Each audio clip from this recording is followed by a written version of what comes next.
오늘 우리에게 주시는 말씀은 디모데후서 3장 1절로 5절입니다. 디모데후서 3장 1절로 5절.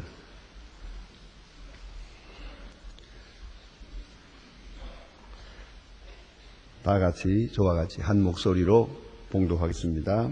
시작합니다. 이것을 알라. 말세에 고통하는 때가 이르리니 사람들은 자기를 사랑하며 돈을 사랑하며 자궁하며 교만하며 회방하며 부모를 거역하며 감사치 아니하며 거룩하지 아니하며 무정하며 원통함을 풀지 아니하며 참소하며 절제하지 못하며 사나우며 쓴 것을 좋아 아니하며 배반하며 팔며 조급하며 자고하며 쾌락을 사랑하기를 하나님 사랑하는 것보다 더하며 경고양은 있으나 경건의 능력은 부인하는 자니 이 같은 자들에게서 내가 돌아서라. 아멘. 오늘 디모데후서를 지금 공부하고 있습니다. 디모데후서는 사도 바울의 유서라고 불리워집니다. 그것은 바울이 세상 떠나기 전에, 순교 전에 맨 마지막으로 쓴 그런 편지이기 때문이요. 특별히 믿음의 아들이요 후계자인 디모데에게 화사롭게 때로는 목회적인 그런 의미를 담아서 목회서신적인 그런 내용과 함께 그 아들에게 주는 간곡한 교훈의 말씀이기 때문입니다. 아마도 바울은 생각했을 겁니다. 내가 이렇게 순교하고 나면 순교한 나는 편합니다. 그가 빌립보서에서도 말했고 디모데서에서도 말했듯이 또 로마서에서도 말하고 고린도후서에서도 말합니다. 떠나 그리스도와 함께 있는 것이 좋다. 늘 그런 얘기를 합니다. 이 세상에 오래 사는 게 좋은 게 아니고요. 빨리 떠나서 하나라에 가서 그리스도와 함께 지내는 것이 아주 좋은 일이다. 간절히 사모한다. 그렇게 늘 말했습니다. 그런데 그날이 가까웠습니다. 디모데후서 4장에서 이제 보게 됩니다마는 이제 나의 달려갈 길을 다 가고 믿음을 지켰으니 내 앞에 면류관이 있다. 운동에서 뛰는 사람으로 말하면 지금 저 앞에 결승점이 보인단 말이에요. 골인 지점이 보여요. 그 순간에 막바지로 뛰어가는 그 상황이기 때문에 그는 생각합니다. 요 며칠만 지나면 나는 평안할 것이고 나는 행복할 것이고 나유할 것이다. 그러나 뒤에 두고 가는 디모데를 생각합니다. 고생이 많을 것 같아요. 내가 지낸 생보다 다음의 생은 더 어렵거든요. 바울이 고난을 많이 당했지만은 바울은 생각합니다. 내가 살아온 생보다 그 세상아 내 믿음의 아들 디모데가 살게 될 수밖에 없는 그 세상이 더 어려운 세상이다. 더 많은 고통이 있겠다. 이것을 내다보고 있다. 그런 거로 믿음의 아버지가 세상 떠날 기약이 가까워 와서 자기를 생각하지 않고 오히려 남게 되는 디모데를 생각해요. 그 후계자를 생각하면서 이와 같이 염려하고 예언적이고 그리고 애정에 넘치는 경고의 말씀을 하고 있습니다. 그래서 오늘 본문의 내용입니다. 이 온다는 것은 괴로운 일입니다. 환난이 오는 것도 괴로운 일입니다. 질병을 당하는 것도 괴로운 일입니다. 뭐든지 고난은 어려운 것입니다만 먼저 알 수만 있다면 설사 대비책이 없다 하더라도 먼저 알 수만 있으면 훨씬 가볍게 고난을 당할 수가 있습니다. 그걸 우리가 알지 않습니까? 그래서 사도 바울은 말합니다. 그래서 도적이 올 것을 미리 안다. 그건 도적이 아니죠. 손님이죠. 병이 올 것을 미리 안다면 거기에 대한 충분한 대비를 할 수가 있는 거죠. 그러니까 무엇이든 반드시 있어야 할 일을 미리 안다는 것, 매우 중요한 것이에요. 그러면은 최소한도 대책이 없다 하더라도 마음가짐을 바로 해야 될 거 아니에요. 내가 세상을 바꾸지는 못해도 내 마음은 내가 바꿀 수가 있어요. 내 마음의 자세, 바른 세계관, 바른 가치관을 가지고 바른 신앙을 가지고 대처해야 될 것이에요. 그런 거로 오늘 이렇게 미리 알려주는 것입니다. 예수님께서도 마태복음 24장 5장에 볼 것 같으면 앞으로 말세에 이런 때가 오겠다 하고 제자들에게 경고하신 것을 볼 수 있어요. 전쟁, 재난이 있고 배신이 있고 사랑이 식어지고 많은 지진이 있고 하는 어려움이 올 것이다. 미리 말씀하셨죠. 그러나 이런 재난이 있을 때 노마라 있을 일이 있는 것뿐이고 이건 재난의 시작이다 그랬어요. 아직도 멀었다. 더 어려운 상상할 수 없는 우리가 아직 겪어보지 못하고 들어보지도 못했던 엄청난 일이 있을 것이다. 예언했었어요. 그것도 제자들을 위해서 미리 말씀해 주신 것을 볼 수 있는데 오늘 본문에도 역시 사도 바울은 믿음의 아들 디모데에게 앞에 있을 것을 알려주고 있습니다. 한마디로 말해서 통칭해서 말세에 고통을 하는 때가 올 것. 말세에 고통하는 때가 이르리니 그랬어요. 여기서 말하는 고통하는 때라는 것은 우리가 시적으로 겪을 수밖에 없는 것이요. 대책이 없어요.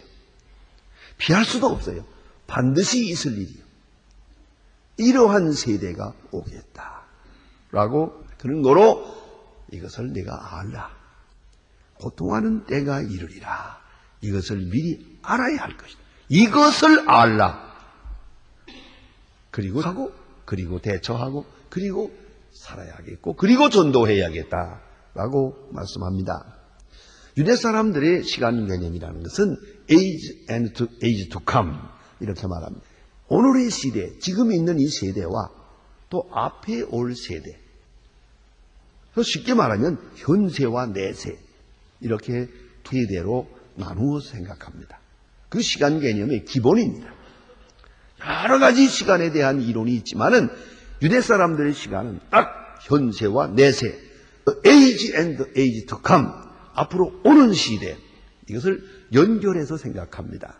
그래서 흔히 말하기를 직선적 시간념이라고 합니다. 그러니까 이 세대가 있고 이 세대에 이어서 다음 시대가 이어지는 거예요. 왜 이 말을 하시는지 아십니까? 이것이 아닐 때는 성경으로 말하면 시간이 무시간이 개념. 그래서 가는 대로 가는 거, 흘러가는 대로 가는 거다. 그런 게 아니에요. 또 하나 윤회적인 것이 있죠. 시간은 돌고 도는다.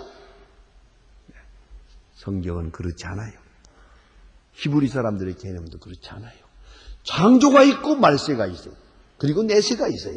이걸 잊지 말아야 합니다. 성경이 말하는 개념은 창조가 있고 현세가 있고 말세가 있고 그리고 이어서 내세가 있는 거예요. 이런 직선 라이니안 컨셉트라고 해요. 직선적 세계관을 가지고 세계를 보게 됩니다. 사도 바울은 그래서 지금 오늘 여기서 말하는 것은 주의 날 내세로 향합니다. 내세로 향하는 바로 그 순간에 내세 직전에 다음 세대로 다음 세상으로 넘어가는 그 세상, 이 우주적으로 세계로 넘어가는 바로 그 직전에 이루어질 것이다. 그런 말이에요. 마치 이와 같은 관이 여러분 이 밤이라는 것이 다 캄캄하게 어두운 것 같아도요. 여러분 밖에서 뜬 놈을 세워봤습니까? 그거 세워보지 않은 사람은 내가 지금 무슨 말하는지 모릅니다. 그것은 우리 남자들 군대 나가서 보초서 봤거든. 그래서 한밤을 세워야 되는데 그렇게 밤을 지내보면은요 참 이상한 초저녁은 밝아요. 햇빛, 달빛도 있고 어떤 때는 별빛도 훤합니다. 공기가 맑을 때는 훤해요. 그러나 이상하게도 새벽이 가까워할 때쯤 되면 보통으로 말하면 3시, 4시 이쯤 되면요 캄캄해집니다. 별빛 하나도 안 보입니다. 그런 때가 와요. 깜깜해졌다가 저 동쪽이 훤해지면서 새벽별이 바짝바짝 이렇게 나타나는 걸 볼 수가 있어요. 그건 신비롭습니다. 보초를 써봤어야 알지. 보니까 다 못 알아듣는 것 같구만. 밖에서 세어본 경험이 없어서 정말 밖에서 그 보초 실 때는 그거 하나만은 참 신비로운 겁니다. 그런데 자, 이걸 아셔야 됩니다. 사도 바울은 로마서 33장에서 말합니다. 밤이 깊고 낮이 가까웠으니 그랬어요. 밤이 깊었다는 것은 낮이 가까웠다는 것이요. 아침이 가까워온다는 것은 더 어두워진다는 걸 의미해요. 놀라운 초월적 역사의식입니다. 여러분, 밤이 깊었다. 그것은 아침이 가까워오는 거예요. 일이 점점 어려워져요. 개인적으로도 아주 어려워지거든. 이제 해결될 때가 온 줄 아세요. 이걸 아셔야 됩니다. 밤이 깊고 그리고 아침이 옵니다. 아침이 오기 전에 직전에는 아주 캄캄하게 어두워지는 혼란의 혼돈의 시간이 온다는 것이에요. 바로 그 시간을 오늘 설명하고 있어요. 그 일부를 설명합니다. 특징은 첫째가 1호가 뭐냐 하면은 사람들이 자기를 사랑하게 되겠다. 그래서요. 자기 사랑이라는 말 필아우토스라고 말합니다. 이 헬라어에는 필로라고 하는 필이라는 말은 필로라는 뜻이에요. 그러니까 필리아 그리고 필하고서 토스 그건 자신 이런 뜻입니다. 그 자신을 사랑하는 거예요. 자기 사랑 거기에 빠지겠다는 거죠. 그럼 자기 사랑이 아닙니까? 이웃 사랑이죠. 자기 사랑을 넘어서면 하나님 사랑이죠. 하나님 사랑, 이웃 사랑, 그 다음에 자기 사랑인데 이건 자기 사랑밖에 모르는 거예요. 이런 세상이 되겠다 그래요. 던 브라운이라고 하는 시카고 대학의 유명한 그 교수가 있습니다.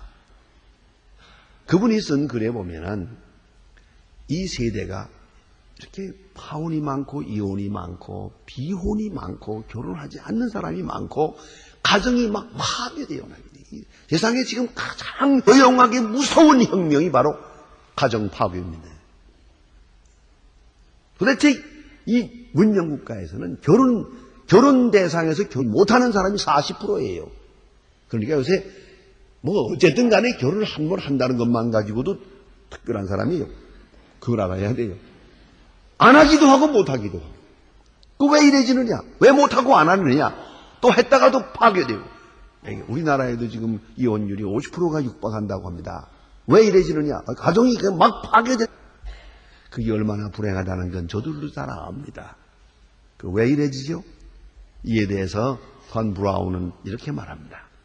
첫째, 이기주의요. 자기밖에 생각 안 해요. 자식도 생각 안 해요.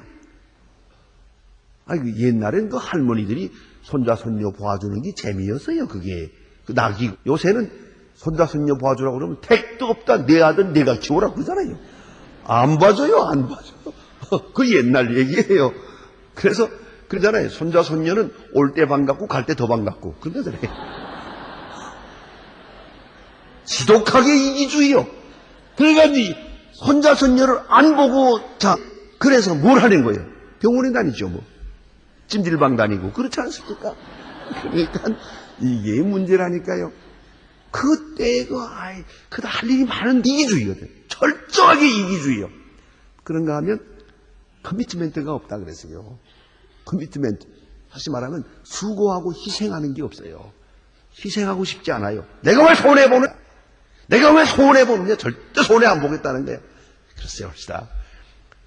손해를 안 보고는 행복으로 들 수가 없어요.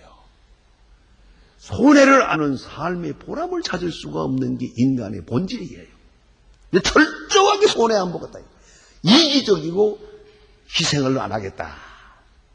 그럼 어떻게 됩니까?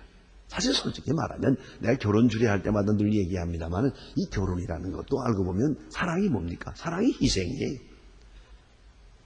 또 섹시으로 살 때 제멋대로 살다가 결혼하니까 밥도 해야죠. 빨래도 해야죠.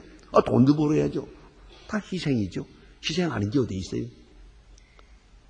그런데 문제는 희생을 기쁨으로 바꾼다는 데 문제가 있죠. 그거를 기뻐하고 내가 즐거워하다 보면 그 속에서 보람도 있고 행복도 찾는 것인데 절대로 희생할 수가 없다. 손해볼 수 없다. 그 대개 보면 똑똑한 여자들이 노처녀가 되는 게요. 왜요? 손해볼 수가 없잖아요. 내가 공부도 해야겠고, 그런데 무슨 소리야, 이거. 내가 어떻게, 내가 지금 얼마나 바쁜데, 남의 집에 가서 아이 낳고 사느냐, 이거 안 한다, 이거. 그러다 보니까 끝났지, 뭐. 그렇잖아요? 이 철저한, 털 커미트멘트가 없어요. 커미트멘트고, 그 헌신 속에 있는 그 미스테리를 몰랐다, 이게.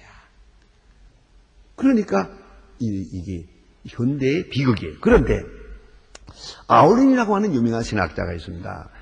그분은 죄의 성격은 이기심과 자기중심주의라 그랬어요. 그것도 같은 말이에요. 자기중심. 나만 생각하고 그것이 죄로 이어지는 거예요. 그리고 자기심이 자기가 우주의 중심이라는 말. 거기서부터 모든 죄가 모든 불행이 거기서 나오는 것이죠. 자, 그러면 여기서 생각해야 됩니다.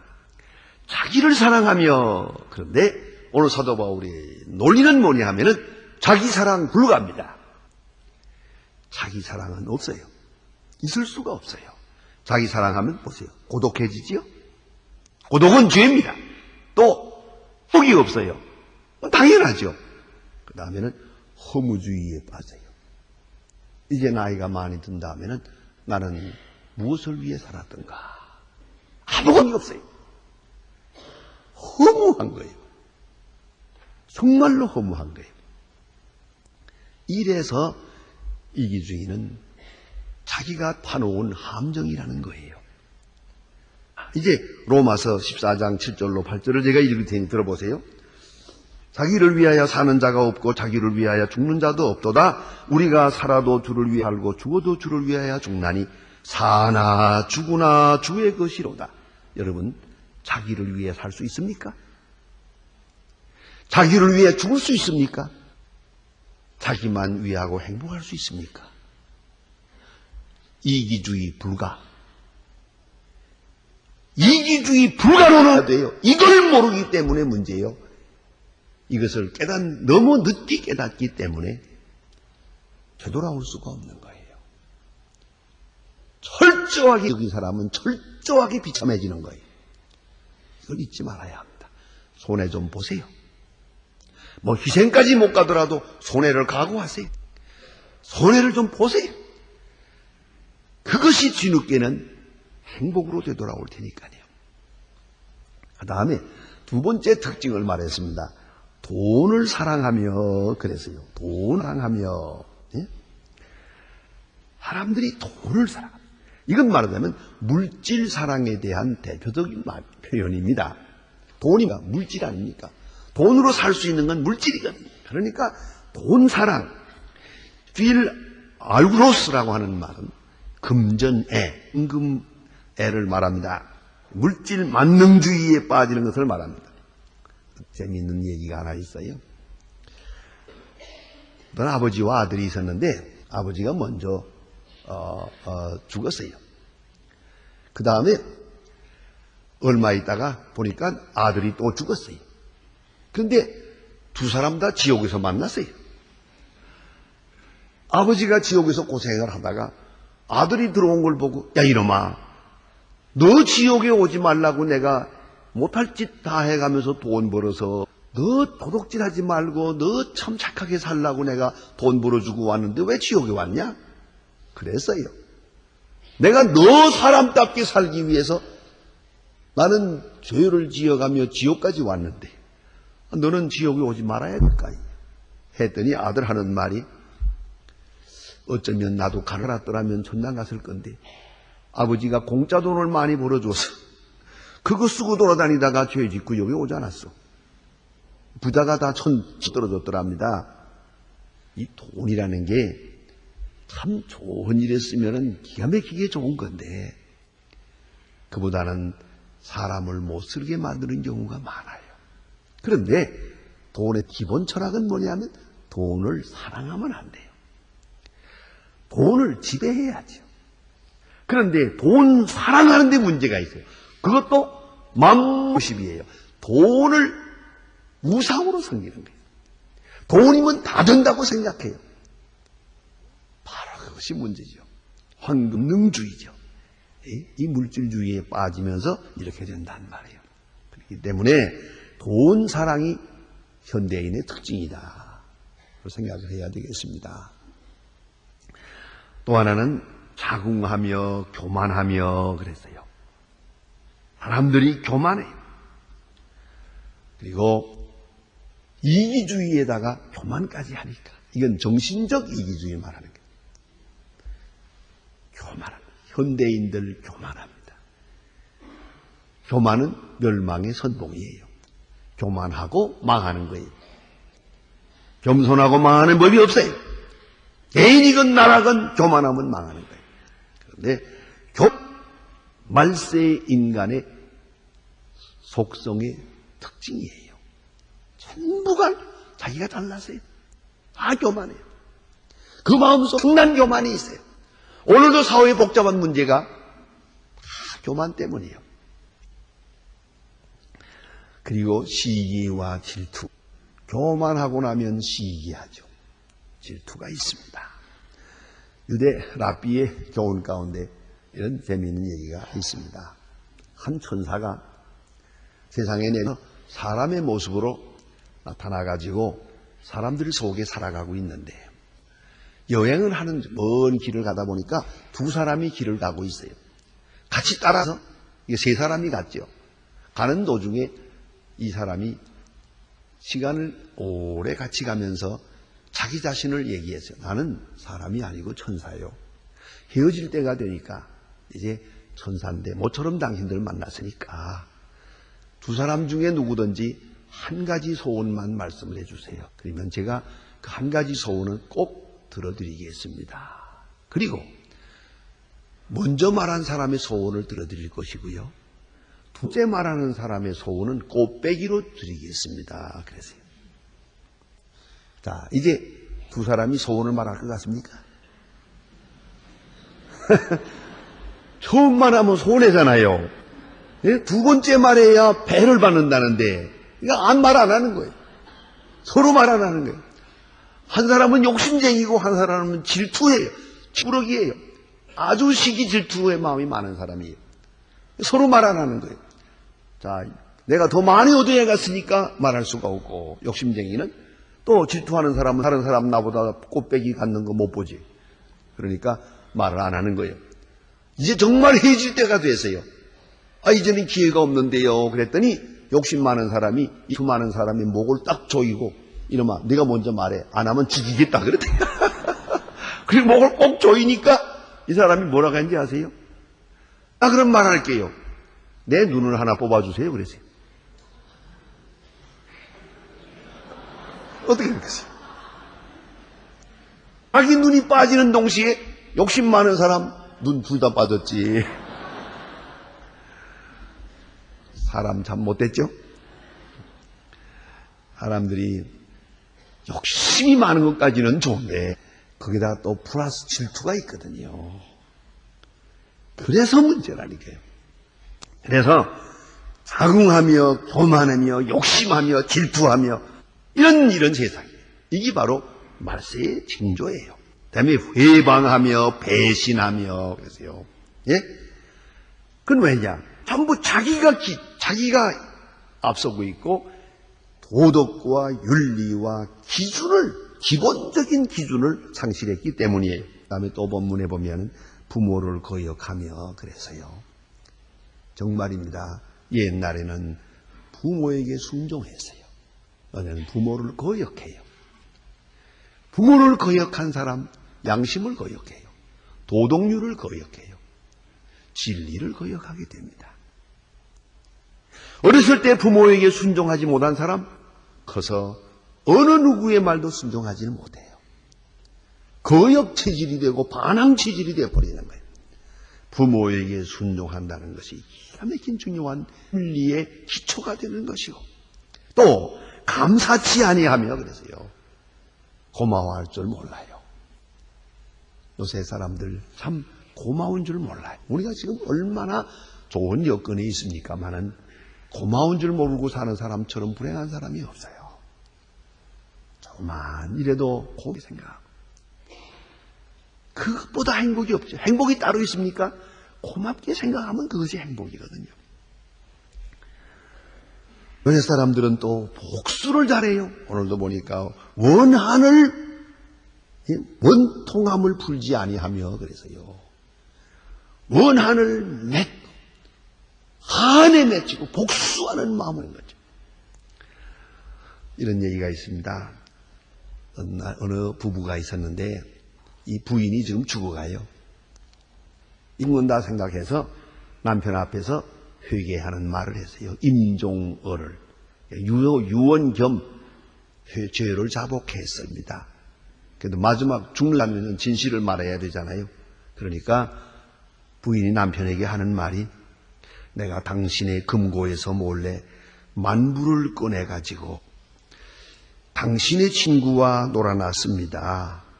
그리고 당신의 애인을 이 동리에서 마을에서 추방한 것도 내가 한 짓이었습니다. 당신이 탈세를 했다고 세무관에 고발한 것도 내가 한 짓입니다. 모든 것은 내 잘못이었다 하고 눈물을 흘리면서 마지막 회개를 했어요. 그리고 미안합니다 그랬어요. 남편이 뭐라고 하는지 아세요? 조금도 미안하게 생각하지 마라. 당신에게 독을 먹인 것은 나 자신이니까 그랬어요. 그 남편이 그 아내지요.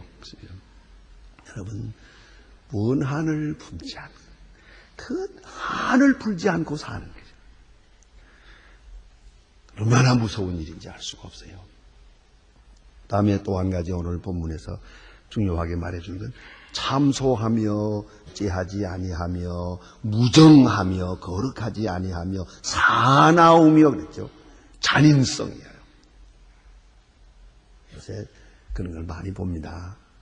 글쎄 봅시다. 비교하기는 어렵습니다만은 요새 연조 달라서 영화 같은 것을 보면 얼마나 잔인합니까?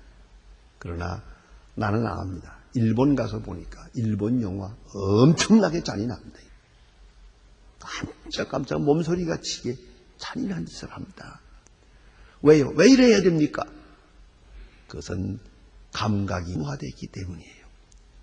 소위 평범한 일을 가지고는 느낌이 없어요. 아주 잔인한 걸 보아야 조금 느낌이 나요. 흠칫흠칫해요. 말하는 것도 그렇고 행동하는 것도, 범죄하는 것도 그렇고 처단하는 것도 그렇고 얼마나 잔인한지. 이것이 말세의 하나 징조라고 말합니다. 그리고 배반하며 조급하며 그랬어요. 여기에 잔인하다는 말은 악을 즐긴다는 말이에요. 처음에는 어떤 목적이 있어서 악을 행합니다. 그러나 악을 반복하는 가운데 습관이 되고요. 그 다음에는 악을 즐기는 거예요.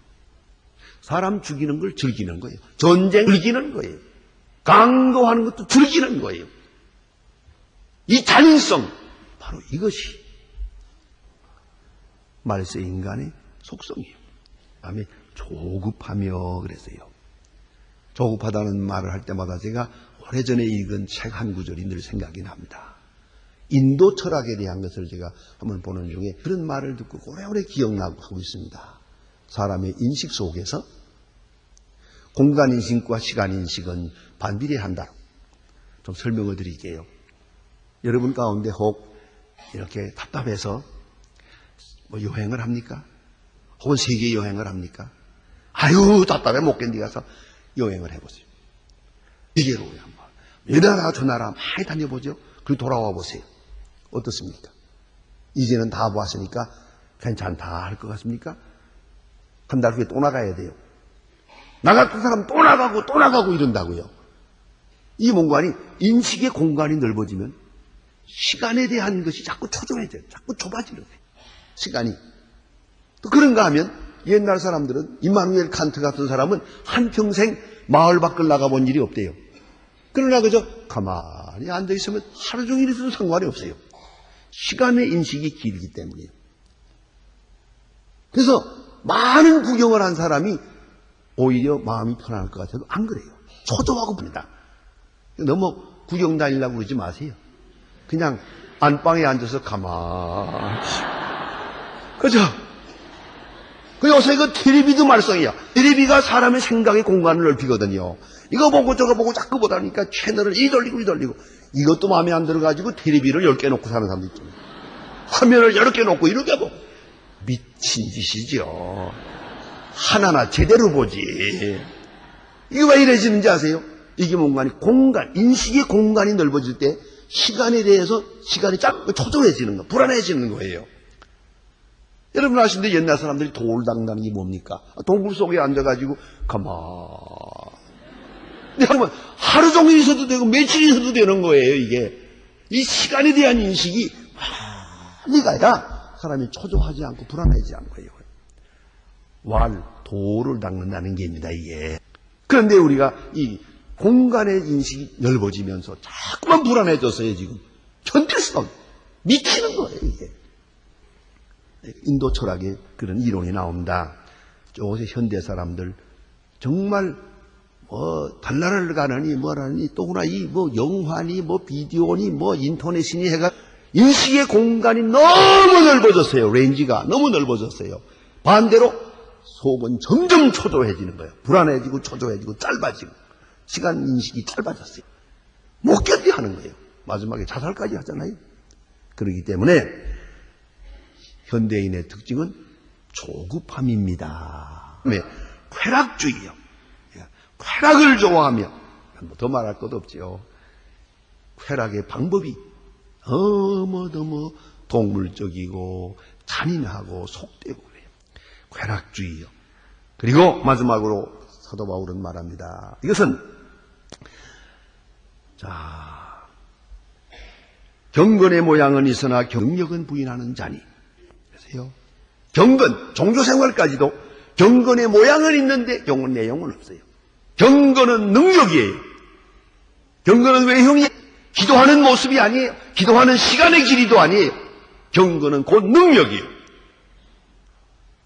얼마나 세상을 이기느냐, 나 자신을냐, 얼마나 영원을 지향해서 넉넉하게 여유 있게 이웃을 사랑할 수 있느냐. 이 경건이에요. 난 경건을 생각합니다. 그는 가장 큰 행복이라고. 신령한 행복감이에요. 근데 그것이 없어요. 그리고는 모양만 있어요. 형식주의에 빠져버렸대요. 그런 거로 사도 바울은 결론으로 말합니다. 이제 이 같은 자들에게서 서라. 세상은 이렇게 변하고 이렇게 가겠지만 너는 이 같은 자들에게서 돌아서라. 거기에 빠지지 마라. 이렇게 말씀합니다. 기도하십시다.